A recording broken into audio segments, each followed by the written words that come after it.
আরজিকর কাণ্ডে দোষীদের ফাঁসির দাবিতে এবার পথে নামল তৃণমূল। শনিবার তৃণমূলের পক্ষ থেকে আরামবাগে করা হলো মহামিছিল। জানা গেছে এদিন আরামবাগ ব্লক ও শহর তৃণমূল কংগ্রেসের উদ্যোগে আরামবাগে 40টি মোড় থেকে শুরু হয় এই মহামিছিল, চলে বসন্তপুর মোড় পর্যন্ত। এদিন এই মহামিছিল থেকে শুধু আরজিকর কাণ্ডে দোষীদের ফাঁসির দাবি জানানো হয়নি, আরজিকর কাণ্ড নিয়ে রামবাম চক্রান্ত যে অভিযোগ তুলেছিলেন মুখ্যমন্ত্রী, এদিন সেই রামবামের চক্রান্তের বিরুদ্ধেও প্রতিবাদ জানানো হয় মহামিছিল থেকে। মিছিলে অংশগ্রহণ করে আরামবাগের সাংসদ মিতালি বাগ সহ জেলা পরিষদের সহ সভাধিপতি, আরামবাগ সাংগঠনিক জেলা তৃণমূল চেয়ারম্যান, আরামবাগ পৌরসভার চেয়ারম্যান, ভাইস চেয়ারম্যান সহ বহু তৃণমূল নেতা কর্মীরা। আরজিকরে যে ঘটনাটা ঘটেছে এটা অত্যন্ত নিন্দনীয় এবং বর্বরিচিত এবং লজ্জাজনক। আমি মহিলা হিসেবে বলছি। তো আমাদের দাবি, মাননীয় মুখ্যমন্ত্রী মমতা বন্দ্যোপাধ্যায় এবং সর্বভারতীয় সাধারণ সম্পাদক অভিষেক বন্দ্যোপাধ্যায় বলেই দিয়েছেন যে বা যারা যুক্ত অবিলম্বে তাদের দীর্ঘমেয়াদী না করে, তদন্ত দীর্ঘমেয়াদী না করে অবিলম্বে তাদেরকে শনাক্ত করে তাদের আমরা ফাঁসির দাবি জানিয়েছি। তার জন্যই আজকে রাজপথে নামা। আমরা শাস্তি চাইছি, দৃষ্টান্তমূলক শাস্তি, দৃষ্টান্তমূলক অপরাধীদের শাস্তি চাইছি। এটা নিয়ে রাজনীতি নয়, এটাকে নিয়ে শান্ত বাংলাকে অশান্ত করার কোনো প্রয়োজন নেই। আর সে অভিসন্ধি যারা করতে চাইছে, রাম বামেরা যে শান্ত বাংলাকে অশান্ত করতে চাইছে, এ অভিসন্ধি পূরণ হবে না। এটা কোথায় ছিল মণিপুর? মণিপুরে তারা কোথায় ছিল? হাজরতে কোথায় ছিল? হাজরতে যখন ঘটনা ঘটেছিল তিনি কি মহিলা ছিলেন না?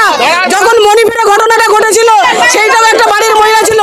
তো তাহলে বিচার যদি করতে হয় সার্বিক করুক। পশ্চিমবাংলার উপরে বারংবার আক্রমণ, বারংবার হামলা কেন? এই জন্যই আমরা চাইছি যে বা যারা দোষী অবিলম্বে কেন দীর্ঘমেয়াদী করা হচ্ছে, কেন প্রসেসটাকে লম্বা চওড়া করা হচ্ছে, অবিলম্বে তাদেরকে শনাক্তকরণ করে তাদের শাস্তি, দৃষ্টান্তমূলক শাস্তি, তারা আমরা ফাঁসির দাবিতে, আমরা মহিলারা থেকে শুরু করে সাধারণ মানুষ থেকে শুরু করে শাস্তির দাবিতে আমরা প্রতিবাদ জানাচ্ছি। না, সমস্ত কিছু তো দিয়ে দেওয়া হয়েছে, তাদের যা যা ডকুমেন্ট সব তো দিয়ে দেওয়া হয়েছে। আমরা চাইছি কেন দীর্ঘমেয়াদী হচ্ছে এতটা। এটাও আবার বলছি নাটক নয়, সত্যটা মানুষের সামনে প্রকাশ হোক, নাটক নয়। যেটা নিয়ে নাটক করছে, আমরা সবাই তো চাই, যদি সবাই চাই দোষীদের শাস্তি হোক, তাহলে এত নাটক হচ্ছে কেন? এত ফেক রাজনীতিতে জড়িত হচ্ছে কেন? কেন বন্ধ রাখতে হচ্ছে? কেন মানুষকে পরিষেবা থেকে বসে যেতে হচ্ছে রাস্তায়? অতএব নাটক অবিলম্বে বন্ধ হোক, সত্যটা মানুষের কাছে প্রকাশ হোক। না, আমরা তো সার্বিকই বলছি। যখন আমরা বলছি মণিপুরের দিকে তেনাদের ধ্যান কোথায় ছিল, হাসরাতের ধ্যান কোথায় ছিল? সেই মেয়েটিকে পুড়িয়ে মারা। আমি তো বারবারই বলছি, আমরা বলছি যে কোনো মৃত্যু অত্যন্ত মর্মান্তিক মৃত্যু, আর এই ধরনের মৃত্যুকে, বর্বরোচিত মৃত্যুকে আমরা তো কেউ সাপোর্ট করি না। আমি নিজে একজন মেয়ে হিসেবে বলছি অত্যন্ত মৃত্যু, অত্যন্ত নিন্দনীয় এবং লজ্জাজনক।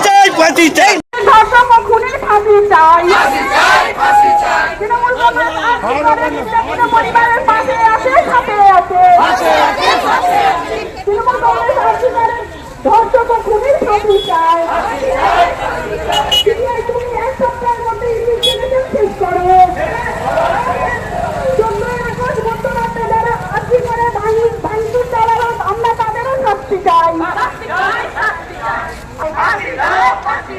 বন্দে মাতরম, বন্দে মাতরম, বন্দে মাতরম, বন্দে মাতরম। তৃণমূল কংগ্রেস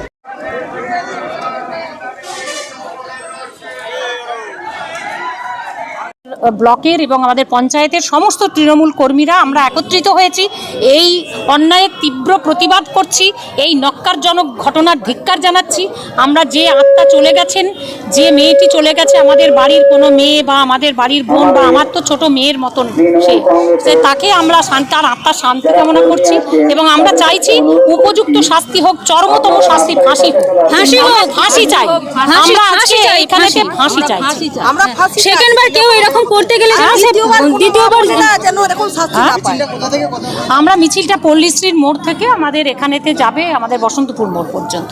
আরামবাগ শহর না আরামবাগ শহর, আরামবাগ ব্লক, আরামবাগ পঞ্চায়েত, মানে সমস্ত পঞ্চায়েত সমিতি, সমস্ত তৃণমূল কর্মী, আমাদের দিদি মাননীয় মুখ্যমন্ত্রী আমাদেরকে যেভাবে নির্দেশ দিচ্ছেন যে তোমরা এইভাবেতে প্রতিবাদ আমাদের করতেই হবে, এবং যেভাবে যেখানে সাধারণ অত্যন্ত গরিব মানুষেরা যেখানে চিকিৎসা পেয়ে পরিষেবা পাচ্ছেন সেই হসপিটালে এইভাবে ভাঙচুর করা, সরকারের সমস্ত জিনিস নষ্ট করা, এইটারও আমরা তীব্র প্রতিবাদ করছি এবং আমরা চাইছি তাদের উপযুক্ত শাস্তি হোক এবং ধর্ষককারীর আমাদের শাস্তি হোক, একদম ফাঁসি চাই।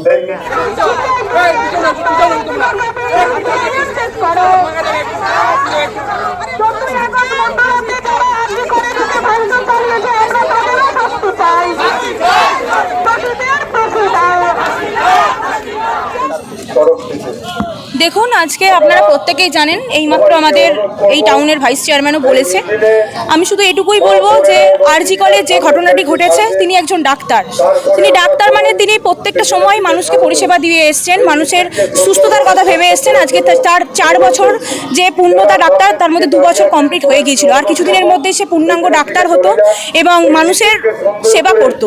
সেই মেয়েকে আমরা হারিয়েছি, সেই বাড়ির বোনকে আমরা হারিয়েছি, তার বাবা মায়ের প্রতি সমবেদনা জানানোর কোনো ভাষা নেই।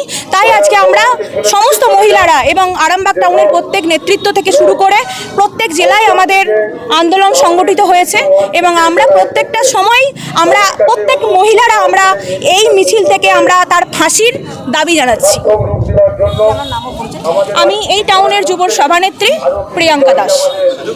এখন আরামবাগেই রয়েছে প্রাণ আইভিএফ ফার্টিলিটি সেন্টার। নিঃসন্তান দম্পতিদের মুখে হাসি ফোটানোর বিশ্বস্ত প্রতিষ্ঠান প্রাণ আইভিএফ ফার্টিলিটি সেন্টার দক্ষিণবঙ্গের মধ্যে সর্ববৃহৎ এবং সর্বপ্রথম এআরটি গভর্নমেন্ট রেজিস্টার প্রাপ্ত আইভিএফ সেন্টার এখন আরামবাগেই। অল্প খরচে আইভিএফ পরিষেবা, বন্ধ্যাত্ব চিকিৎসার এক অভিনব অধ্যায়। প্রাণ আইভিএফ ফার্টিলিটি সেন্টার একেবারে অল্প খরচে পুরুষ ও মহিলার বন্ধ্যাত্ব পরীক্ষা, বন্ধ্যাত্ব চিকিৎসা সবকিছুই হয় আমাদের প্রতিষ্ঠানে। সুচিকিৎসার মাধ্যমে মা ও বাবা ডাক শুনতে পারবেন নিঃসন্তান দম্পতিরা।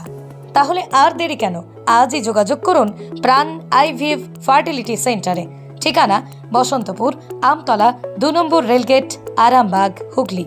যোগাযোগ নম্বর 7865858781 অথবা যোগাযোগ করুন 7908098172 এই নম্বরে।